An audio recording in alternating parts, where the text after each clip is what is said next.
चलिए सच्चाई सफाई के ऊपर समझेंगे। आज का टॉपिक है संगठन का महत्व।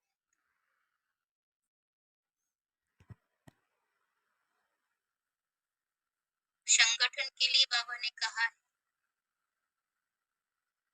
पुरानी कलयुग की दुनिया को बदलकर नई सतयुगी दुनिया लाने के लिए संगठन का बल चाहिए। संगठन माना क्लास यानी यूनिट। मुसलमान लोग में भी मान्यता है, घर में बैठकर नमाज पढ़ तो 1 गुना फल होगा, यानी 1 गुना सवाब मिलेगा। मस्जिद में जाके वही नमाज पढ़ेंगे तो 10 गुना सवाब मिलेगा। काबा शरीफ में जाकर नमाज पढ़ेंगे तो लाख गुना सवाब।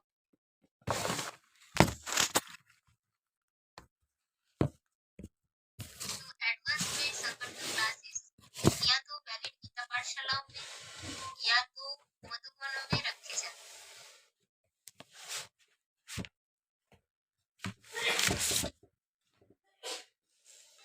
नहीं रहता जितना गीता पाठशाला में क्लास करने से मिलता है, और उससे कई गुना हिस्सा मधुबन में क्लास करने से मिलता है।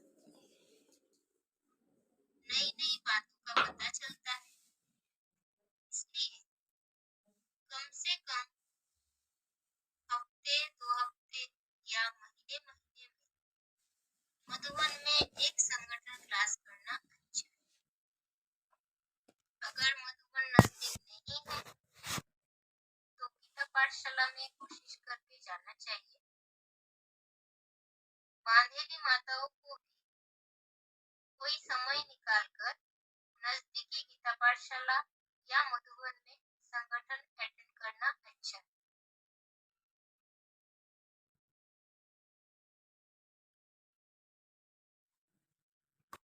बाबा ने इसके लिए कहा है,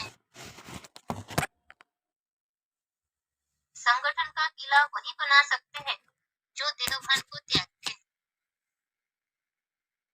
तो जैसे हमने ऊपर संगठन के महत्व को समझा कि जैसे इस पुरानी कलयुग की दुनिया को बदलकर नई दुनिया लाने के लिए शिव बाबा ने अभी संगठन को रचा, संगठन बनाया, तो उस संगठन का महत्व यानी संगठित होकर क्लास करना, तो उसका उदाहरण मुसलमान लोग भी मानते हैं कि घर में नमाज पढ़ना, मस्जिद में जाके नमाज पढ़ना उससे भी ज्यादा है काबा शरीफ में जाकर नमाज पढ़ना, जो लाखों गुना सवाब मिलता है। तो यहाँ भी वैसे ही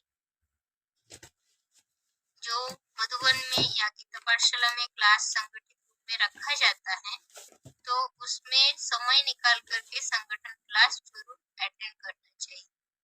तो कम से कम हफ्ते हफ्ते में या महीने महीने में एक बार संगठन अटेंड करना। बाबा ने इसके लिए कहा है कि संगठन का किला वही बना सकते हैं जो देहभान को त्यागते हैं। अब इस प्रसंग में अव्यक्तवाणी में बाबा ने कहा है, अव्यक्तवाणी का तारीख है 31 मार्च 86, पृष्ठ 302। अव्यक्तवाणी का तारीख है 31 मार्च 1986, पृष्ठ 302। संगठन की शक्ति को बढ़ाना यह पहला ब्राह्मण जीवन का श्रेष्ठ कार्य है। इसमें ही सफलता है। संगठन की शक्ति को बढ़ाना यह पहला ब्राह्मण जीवन का श्रेष्ठ कार्य है। इसमें ही सफलता है।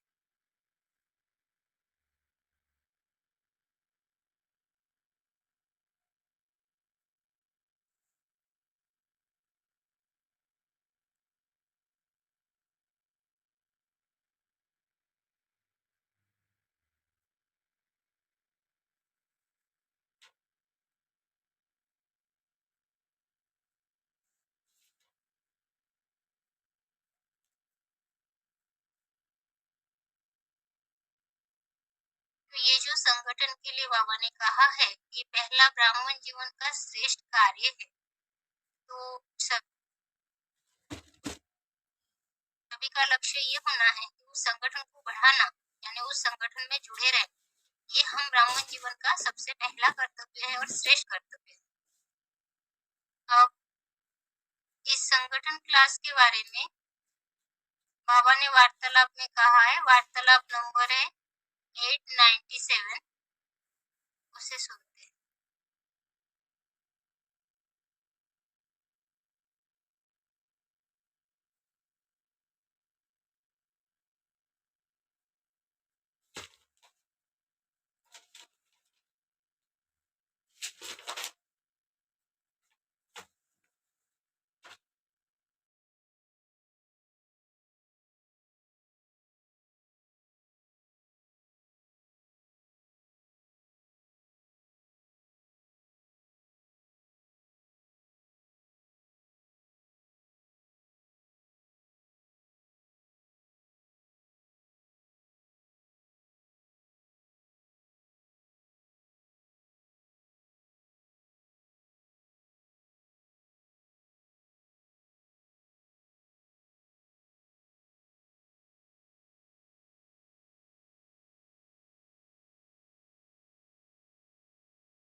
और संगठन है ही नहीं, अकेले बाबा की मुरली पढ़ ली, याद में बैठ लिए, वो तो अमृत वेले भी बैठते हैं, तो उसे क्लास कहेंगे क्या?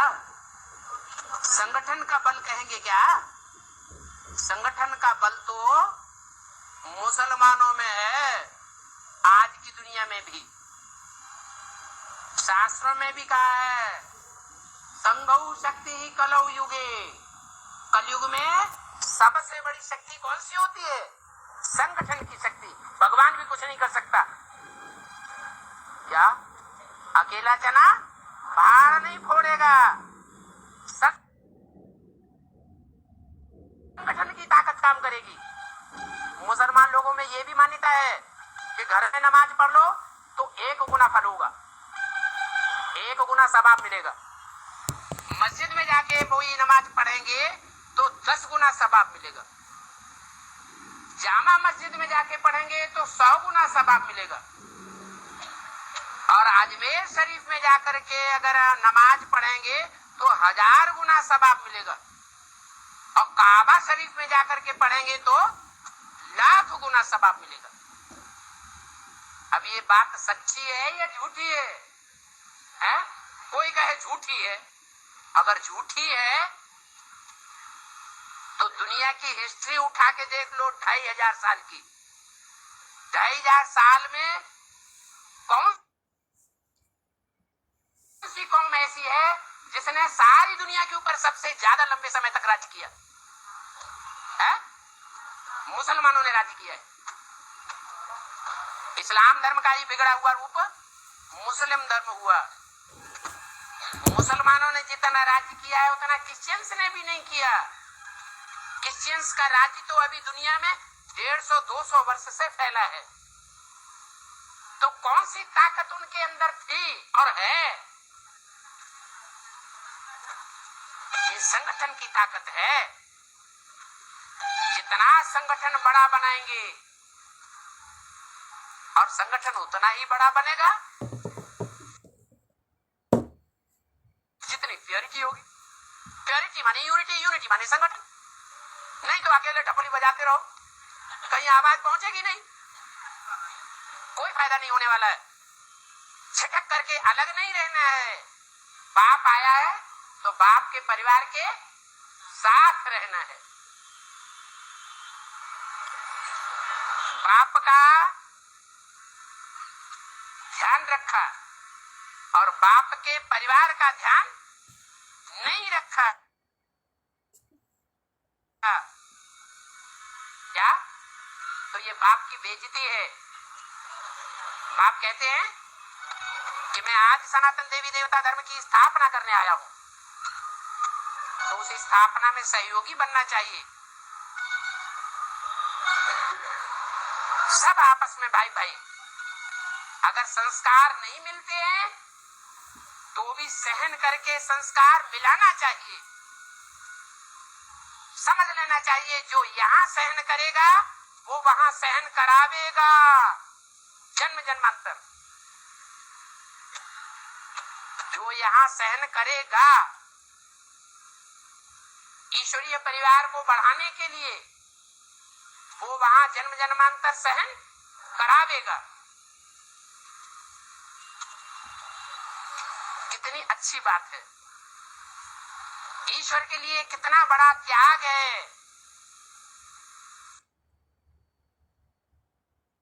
ऐसे नहीं किसी से नाराज होके बैठ गए, अकेले संगठन करना शुरू कर दिया। कोशिश करके, बांधेली माताएं हैं तो भी कोशिश करके, दिन में कोई भी टाइम निकाल करके गीता पाठशाला अटेंड करना अच्छी बात है। गीता पाठशाला भगवान का घर है। गीता पाठशाला में भगवान गया है तो आज यादगार बनी हुई है। गांव गांव में, शहर शहर में कौन सी गीता मंदिर बने हुए हैं। ब्रह्मा कुमारी विद्यालय नहीं बने हुए हैं। काहे की यादगार है? गीता मंदिर, गीता पाठशालाओं की यादगार है। तो बाप गीता पाठशालाओं में जावेंगे, अकेले बैठ के धूनी रवावेंगे तो सन्यास धर्म में चले जावेंगे। जैसे जंगल में सन्यासी क्या करते हैं? हाँ, अकेले लकड़ी ली और जला ली और बैठ गए आदमी। कोशिश करके संगठन बनाने की कोशिश करनी है।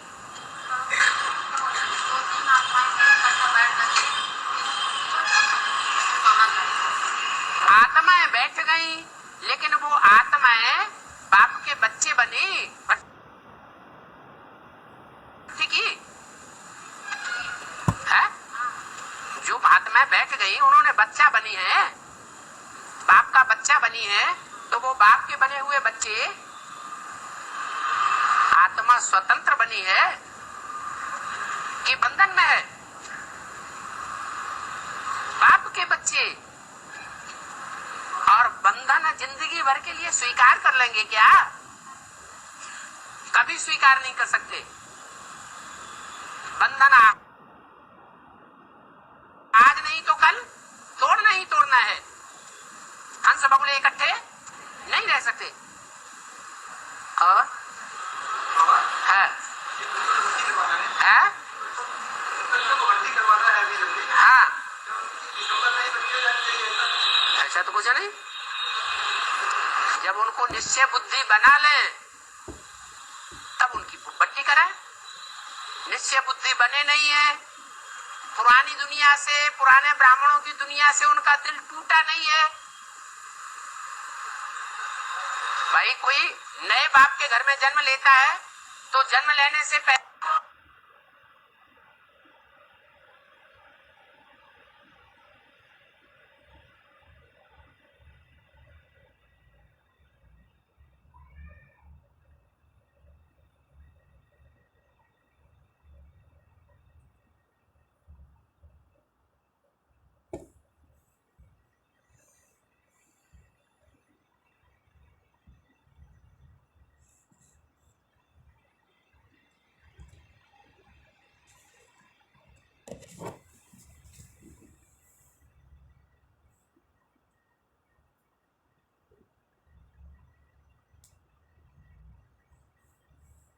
बाबा ने ये जो संगठन के महत्व को हमने समझा, बाबा ने जो कहा है, मुसलमान के उदाहरण दिए हैं कि वो काबा शरीफ में जाके याद करते हैं तो वहाँ सबसे जास्ती प्राप्ति होती है।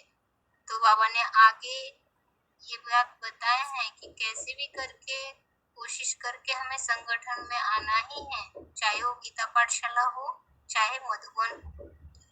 गीता पाठशाला बाबा ने कहा कि अगर घर में ही बैठ करके कोई अकेले धोनी रमाएंगे तो वहाँ तो बाबा नहीं आएंगे। बाबा ने ये कहा है कि गीता पाठशाला जो है वो भगवान का घर है और गीता पाठशाला में बाबा गए हैं और जाते हैं, उसी के यादगार बने हुए हैं गीता मंदिर। तो बाबा ने ये बताया है सन्यासी मिसल नहीं बनना है, हमें संगठित होकर के, एकत्रित होकर संगठन क्लास अटेंड जरूर करना है। अब इस प्रश्न में अव्यक्तवाणी का पॉइंट है। अव्यक्तवाणी का तारीख है 23 जुलाई 69 पृष्ठ 98। अव्यक्तवाणी का तारीख है 23 जुलाई 1969 पृष्ठ 98। यह संगठन सोना तो है,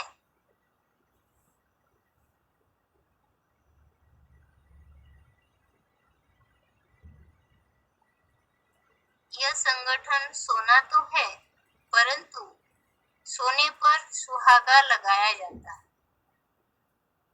उसके लिए बीच बीच में मधुबन के संगठन का स्थान हो। निमित्त बनी हुई बहनों की राय से ही समय प्रति समय संगठन होगा। फिर से, यह संगठन सोना है, सोना तो है, परंतु सोने पर सुहागा लगाया जाता है। उसके लिए बीच बीच में मधुबन के संगठन का स्थान हो। निमित्त बनी हुई बहनों की राय से ही समय प्रति समय संगठन होगा। ये बाप दादा ने कहा है कि संगठन जो है सोने पे जैसे सुहागा लगाया जाता है, तो वैसे ही बीच बीच में मधुबन में आकर के और महत्व बढ़ जाता है उसमें। तो जब संगठन मधुबन में ही रखा जाए और उसमें भी बताए कि निमित्त बहन के राय से ही बनी हुई, निमित्त बहनें जो बनी हुई हैं उनके राय से ही समय प्रति समय संगठन होता रहेगा, तो ये संगठन अटेंड जरूर करना है। तो इस संगठन को कभी मिस नहीं करना चाहिए। तो बाबा ने इसके लिए वार्तालाप 774 इसमें बताए हैं, उसे अभी सुनते हैं।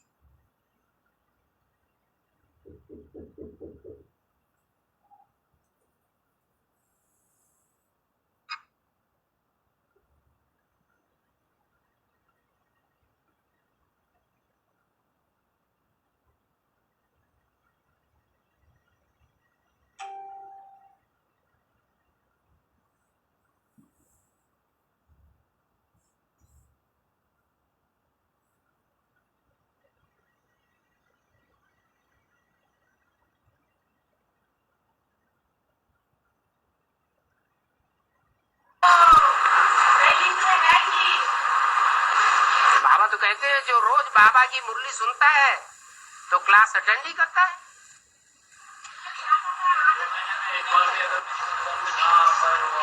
हाँ, उसको उस लिस्ट में माना जाएगा जो बाप को तो मानता है लेकिन बाप के परिवार को ध्यान नहीं देता, मानता ही नहीं। जैसे परिवार से प्यार नहीं है, सिर्फ बाप से प्यार है। परिवार बाहर में जाने दो, हम अपना परिवार देखें कि वो परिवार देखें? नहीं नहीं, कैसे है? क्या मजबूरी है ऐसी? क्या कौन सी मजबूरी होती है? बाबा के 106 डिग्री बुखार हो तो भी संगठन में जाना चाहिए।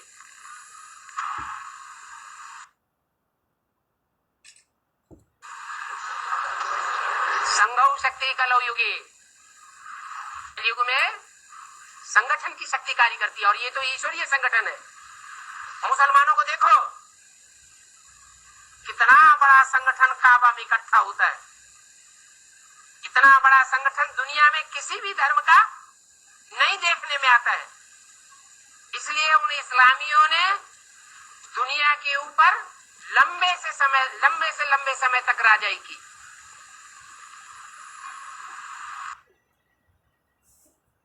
इतनी पावर आ जाती है संगठन शक्ति की। वो उनका तो आसुरी संगठन है और हमारा कौन सा संगठन है? ईश्वरीय परिवार है, ईश्वर का संगठन है। इस परिवार को हम कैसे भूल सकते, कैसे छोड़ सकते?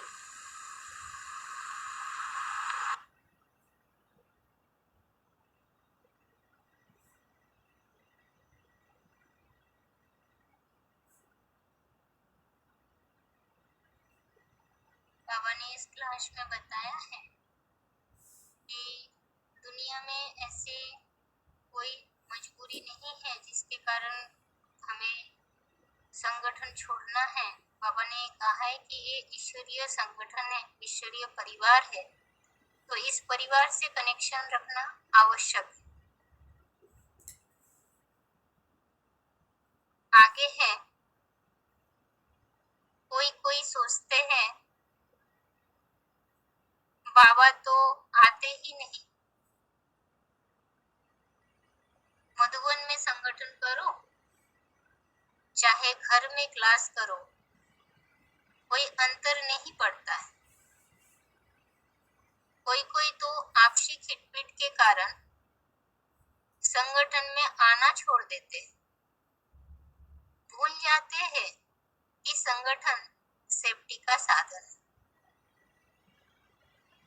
फिर से कोई सोचते हैं बाबा तो आते ही नहीं है, मधुबन में संगठन करो चाहे घर में क्लास करो, कोई अंतर नहीं पड़ता।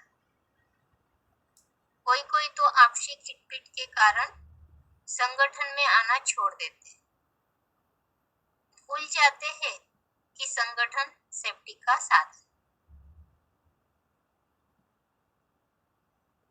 जैसे अभी बाबा गुप्त हैं तो संगठित महासंगठन जैसे नहीं होते हैं, तो कोई ये समझ लेते हैं चाहे मधुबन में संगठन करो चाहे घर में क्लास करो, कोई अंतर नहीं है और आपसी खिटपिट के कारण संगठन में आना छोड़ देते हैं, तो ये सही नहीं है। क्योंकि ये जो संगठन है, बाबा ने कहा है कि संगठन सेफ्टी का साधन है। अब बाबा ने इसके लिए बताया है, ब्राह्मणों का संगठन जैसे मजबूत होता जाएगा, नियम कायदे कानून भी मजबूत होते जाएंगे। फिर से, ब्राह्मणों का संगठन जैसे मजबूत होता जाएगा, नियम कायदे कानून भी मजबूत होते जाएंगे। कायदे कानून मजबूत होंगे तो बाबा ने कहा संगठन मजबूत, तो कायदे कानून भी मजबूत होते जाएंगे। और बाबा ने अव्यक्तवाणी में कहा है, अव्यक्तवाणी का तारीख 15 फरवरी 69 पृष्ठ 41, अव्यक्तवाणी का तारीख है 15 फरवरी 1969, पृष्ठ 41। भल अकेले रीति याद करते हैं, परंतु संगठन के साथ भी जरूर चलना है। भल अकेले रीति याद करते हैं, परंतु संगठन के साथ भी जरूर चलना है। और एक अव्यक्तवाणी है, अव्यक्तवाणी का तारीख है 21 जनवरी 69, पृष्ठ 19। अव्यक्तवाणी का तारीख है 21 जनवरी 1961, 69, पृष्ठ 19। बाबा का आधार, संगठन का आधार, परिवार के नियमों का आधार नहीं छोड़ना। बाबा का आधार, संगठन का आधार, परिवार के नियमों का आधार नहीं छोड़ना। बाबा ने इसमें बताया है परिवार के नियमों का आधार, जो नियम बने हुए हैं उस नियम को भी नहीं छोड़ना, संगठन को भी नहीं छोड़ना है, और शिव बाबा तो है। और एक अव्यक्तवाणी है, अव्यक्तवाणी का तारीख है 31 मार्च 86, पृष्ठ 302। अव्यक्तवाणी का तारीख है 31 मार्च 1986, पृष्ठ 302। यह सदा स्मृति में रखो कि अगर यहाँ संगठन से अलग रहेंगे तो वहाँ विश्व की रॉयल फैमिली में नहीं आएंगे। अभी का संगठन 21 जन्मों के समीप संबंध में लाएगा। इसलिए संगठन की शक्ति को बढ़ाना यह पहला ब्राह्मण जीवन का श्रेष्ठ कार्य है। फिर से यह सदा स्मृति में रखो कि अगर यहाँ संगठन से अलग रहेंगे तो वहाँ विश्व की रॉयल फैमिली में नहीं आएंगे। अभी का संगठन 21 जन्मों के समीप संबंध में लाएगा। इसलिए संगठन की शक्ति को बढ़ाना यह पहला ब्राह्मण जीवन का श्रेष्ठ कार्य है। तो बाबा ने कहा है कि यहाँ अगर हम संगठन क्लास में अटेंड नहीं करेंगे, संगठन से दूर रहेंगे, तो जो रॉयल फैमिली बनेगी तो उस फैमिली के अंदर हम नहीं आ पाएंगे। और अभी का जो संगठन है वो 21 जन के समीप संबंध में लाएगा। तो नजदीक रहना शिव बाबा से, संगठन से, ब्राह्मण परिवार से, या दूर रहना, तो वो सारा शूटिंग हम अभी कर रहे हैं। तो इसलिए बाबा ने कहा कि संगठन की शक्ति को बढ़ाना यह ब्राह्मण जीवन का सबसे पहला श्रेष्ठ कार्य है। अब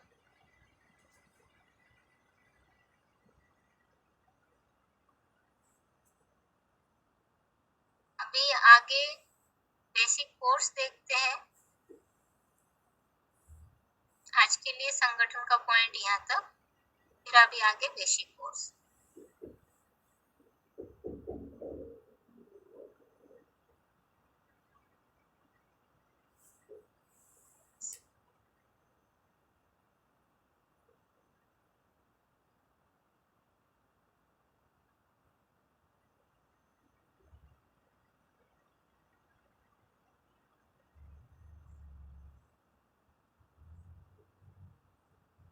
बेसिक कोर्स में टॉपिक चल रहा था दुर्गति का मूल कारण, यानी बड़े से बड़ा अधर्म क्या है। एक महान भूल जो भगवान को सर्वव्यापी कहते या सर्वव्यापी मान, तो ये हम समझे थे। तो आज और श्लोक के आधार से देखेंगे ये सारे श्लोक तो हम पहले ही समझ गए थे कि परमात्मा स्वयं आके स्वयं का परिचय देते हैं और परमात्मा जो है ज्योतियों की भी ज्योति है। और ये भी श्लोक समझे थे, जब जब धर्म की ग्लानि होती है तब तब परमपिता परमात्मा शिव इस सृष्टि पर आते हैं। तो ये अध्याय 4 का श्लोक नंबर 7 और 8, अध्याय 4 श्लोक नंबर 7 और 8, जिसमें बताया कि परमात्मा इस सृष्टि पर आकर कर्तव्य करते।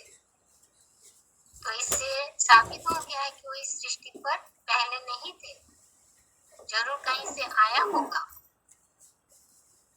तो आया तो परम धाम से, वो हम श्लोक में समझे थे, अध्याय 15 का श्लोक नंबर 6, जो न तद्भाष्यते सूर्य न शशांक न पावक यद्गत्वा न निवर्तन्ते तद्धाम परमो मम, जहाँ से आत्मा के पिता परमपिता परमात्मा शिव इस सृष्टि पर आए, आकर पहाड़ बजाए। तो गीता में ऐसे श्लोक आए हैं, गीता में कहीं भी नहीं कहा है कि परमात्मा सर्वव्यापी है, जबकि गीता में स्पष्ट बताया है कि सारी सृष्टि जो है वो परमपिता परमात्मा बाप में है, परंतु बाप जो है वो सब में नहीं, जिसके लिए गीता में अध्याय 9 श्लोक नंबर 4, अध्याय 9 श्लोक नंबर 4, 5 और 6 ये कंटिन्यू श्लोक है। अध्याय 9 का श्लोक नंबर 4, 5 और 6। तो अध्याय 9 में जो श्लोक है, श्लोक देखते हैं। श्लोक में बाबा ने कहा है, श्लोक में ये आया है, मया तत्मिदं सर्वं जगत अव्यक्त मूर्तिना मत्स्थानि सर्वभूतानि न चाहं तेषु अस्तित्वम्। मया तत्मिदं सर्वं जगत व्यक्त मूर्तिना मत्स्थानि सर्वभूतानि न चाहं तेषु अस्तित्वम्। तो इस श्लोक में बताया है कि जो अव्यक्त स्थिति वाले लिंग मूर्ति जो महादेव शंकर है, उनके द्वारा ये सारा जड़ जंगम जगत विस्तृत हुआ है। सब प्राणी मुझ में है, परंतु मैं उनमें नहीं। तो इस श्लोक में स्पष्ट बता दिया कि सारे संसार बाप में समाये हुए हैं, परंतु बाप सभी में समाये हुए हैं, ये गलत है।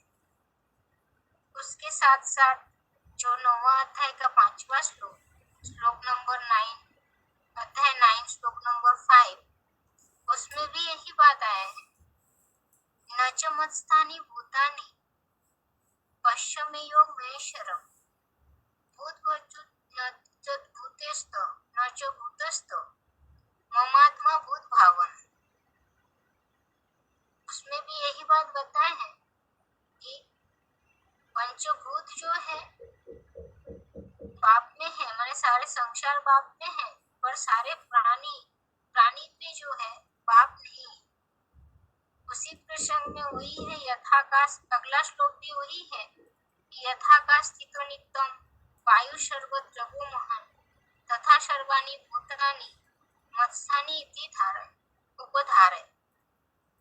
तो इस श्लोक में भी ये बताया है कि सभी प्राणी मेरे में स्थित है, पर मैं सब में स्थित नहीं। तो अब 3 श्लोक है, आप तीनों ही बताना है। तो एक प्रसंग एक जैसे ही है, तो पहला श्लोक भी समझाएंगे तब भी हो जाएगा कि मया तत्मिदं सर्वं जगत अव्यक्त मूर्तिना मत्स्थानि सर्वभूतानि न चाहं तेषु स्थितम्।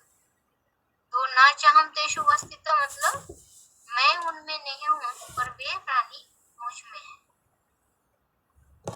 तो उस पिता के द्वारा, अव्यक्त मूर्ति के द्वारा सारा जगत विस्तार को प्राप्त है। और इसके साथ साथ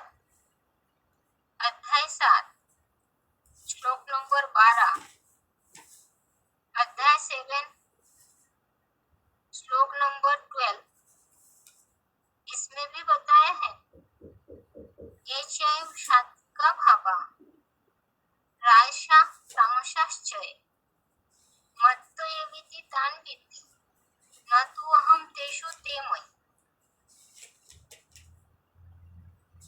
फिर से अध्याय 7 श्लोक नंबर 12 अध्याय 7 श्लोक नंबर 12 इसमें बताया ये चैव सात्विका भावा राजसा तामसाश्चय मत्त एविति तान् विद्धि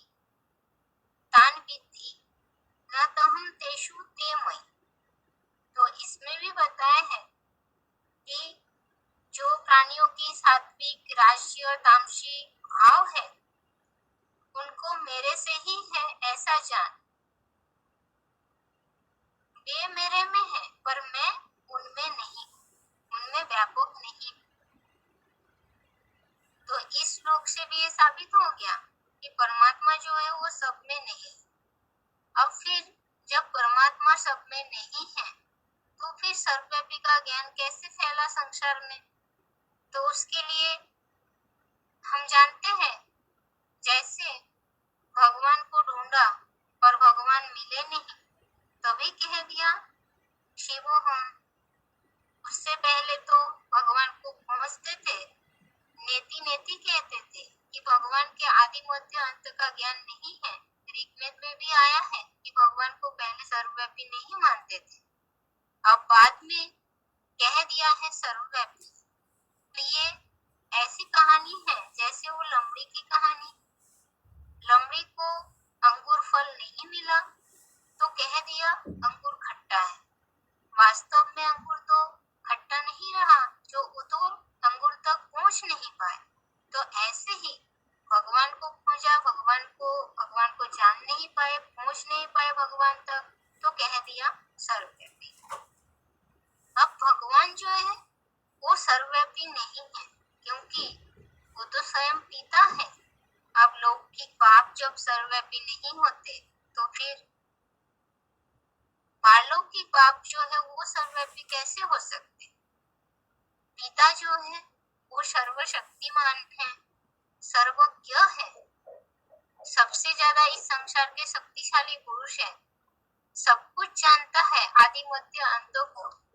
पर सर्वज्ञ सर्वशक्तिमान के साथ साथ सर्वव्यापी कहना ये गलत है। अब क्योंकि पिता जो है वही आकर के पुत्र का परिचय दे सकता है, पुत्र पिता का परिचय नहीं दे सकता। तो यहाँ भी स्वयं परमपिता परमात्मा शिव इस सृष्टि पर आते हैं और आकर के अपना परिचय देते हैं। अब जैसे उदाहरण के तौर पे जैसे सूर्य है, सूर्य आसमान में रह करके सारे संसार को रोशनी देते हैं। अब उस रोशनी को ग्रहण करने वाले नंबरवार बैटरी है, आत्मा रूपी बैटरी है। अब जो बैटरी है उस बैटरी में सूर्य की रोशनी को भर के, शक्ति को, ऊर्जा को भर के रखा गया। अब उस सौर ऊर्जा को देने के लिए वो बैटरी रूपी आत्मा निमित्त बनते हैं और उसे ही अगर कोई सूर्य समझ ले तो ये तो गलत बात है। तो शास्त्र में 10वें अध्याय में जो आगे ये सब विभूतियां बताई हैं कि नदियों में गंगा हो, मगरमच्छ, अलग अलग भिन्न भिन्न रूपों से बताए हैं। तो ये है विभूति।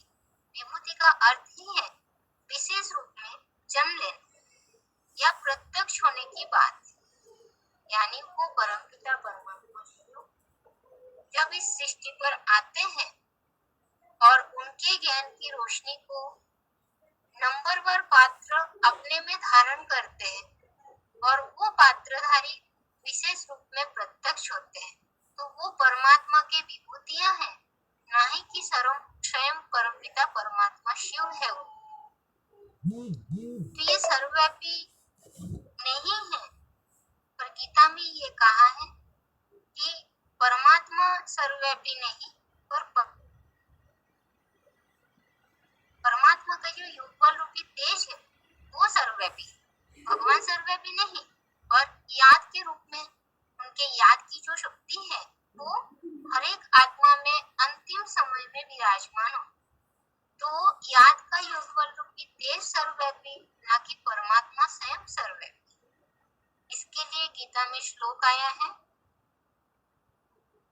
अध्याय 15 श्लोक नंबर 12, अध्याय 15 श्लोक नंबर 12। श्लोक देखते हैं।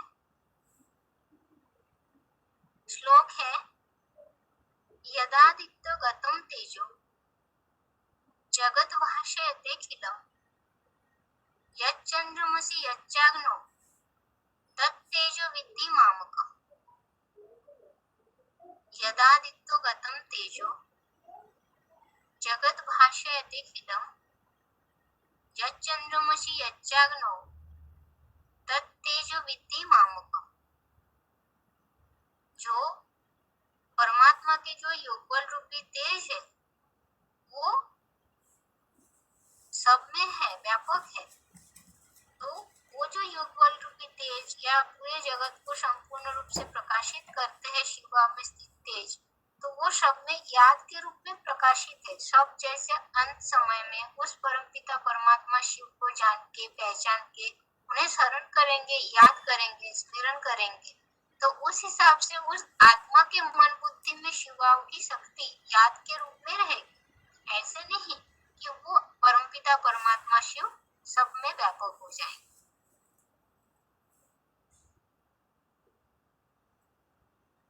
तो श्लोक एक बार रिपीट करते हैं। गीता में ही ये कहा है। पहले तो ये हम समझे थे कि स्वयं परमपिता परमात्मा शिव आके अपना परिचय देते हैं। पहले ये सब बातें बता दिया था कि भगवान अगर सब में होते तो सब इतने दुखी, अशांत, परेशान क्यों होते, या बीड़ी सिगरेट पीने वाले व्यक्ति जो है क्या वो भगवान हो सकता है? जब हम देवात्माओं को ऐसी चीजें नहीं चढ़ाते प्रसाद के रूप में, तो फिर ऐसे व्यक्तित्व में भगवान कैसे वास कर सकते? भाई भाई की हत्या करते हैं, चीरहरण करते हुए दिखाया, तो ऐसे कर्तव्य तो भगवान के हो ही नहीं सकते। और जानवर, दुखदाई प्राणी, गंदे खाने वाले जो प्राणी हैं, ऐसों में भगवान का वास हो ही नहीं सकता। अगर उनमें शिव बाप प्रवेश करे, आत्मा के पिता परमात्मा प्रवेश करे, तो भगवान उवाच कहा जाता है। तो जानवर में प्रवेश करके उवाच कैसे करेंगे? और ज्ञान देते हैं, ज्ञान से ही आत्मा को सद्गति गति प्राप्त होती है। तो अगर जानवर का अवतार लेके भगवान शिव इस सृष्टि पर आए, तो फिर उनकी भाषा कौन समझेगा?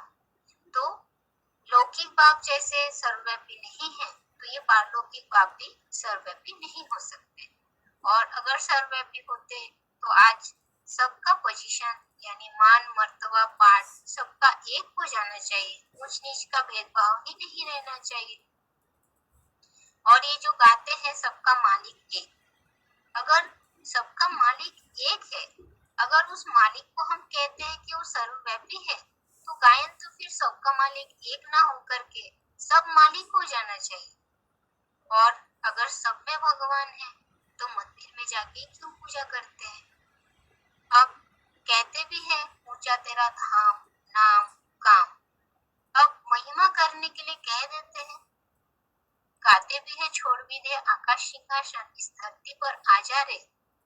तो हम बुलाते हैं आकाश सिंहासन ऊंचे स्थान से नीचे आने के लिए, और फिर कह देते हैं क्यों पत्थर, ठिक्कर, वित्तर, पांव के नीचे जो कंकड़ होते हैं उसमें विद्यमान है। तो ये तो गलत है, क्योंकि राजा जो होते हैं वो तो ऊंचे स्थान पे विराजमान होते हैं। धर्म पिताओं को ही देखिए, वो भी अपने मुकर्रर रथ में आते हैं। अब ये तो धर्म पिताओं के भी बाप है, परम पिता परमात्मा शिव, तो वो कैसे सब में आ सकते हैं? और ये भी देखने में आता है कि जो डॉक्टर है वो भी मरीज के जब लास्ट हालत में पहुंचते हैं तब कह देते हैं ऊपर वाले के हाथ में छोड़ दो। तो सब उस इससे साबित हुआ ना डॉक्टर में भगवान ना मरीज में भगवान। तो भगवान सर्वव्यापी है ये फैलाया कौन? ये संन्यास धर्म की आत्माएं आकर के इस बात को संसार में फैलाए। पहले तो यही था कि भगवान को खोजते रहे, नेति नेति कह दिया, बाद में कह दिया शिव ब्रह्मा शिव। सब में भगवान है, खोजने की आवश्यकता ही नहीं है।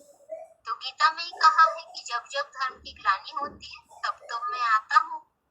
तो ये अध्याय 4 का श्लोक नंबर 7 और 8, अध्याय 4 श्लोक नंबर 7 और 8। इसमें भी कहा आता हूँ का मतलब इस सृष्टि में व्यापक है।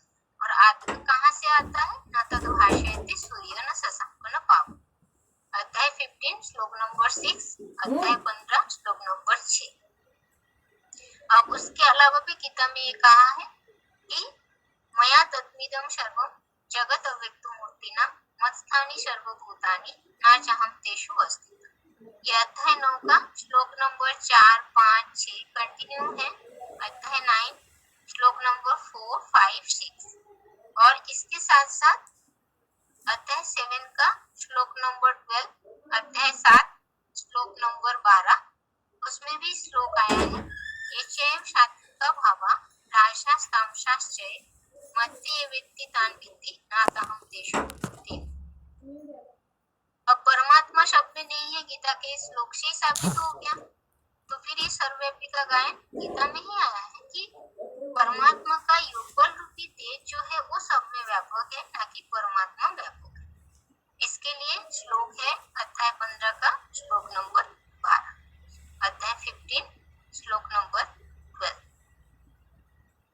तो आगे फिर ये इस बात से ये साबित हो गया कि परमात्मा जो है वो सर्वव्यापी नहीं है। अब आगे क्लास में ये समझेंगे एक व्यापी कहा। आज के लिए इतना ही। ओम शांति।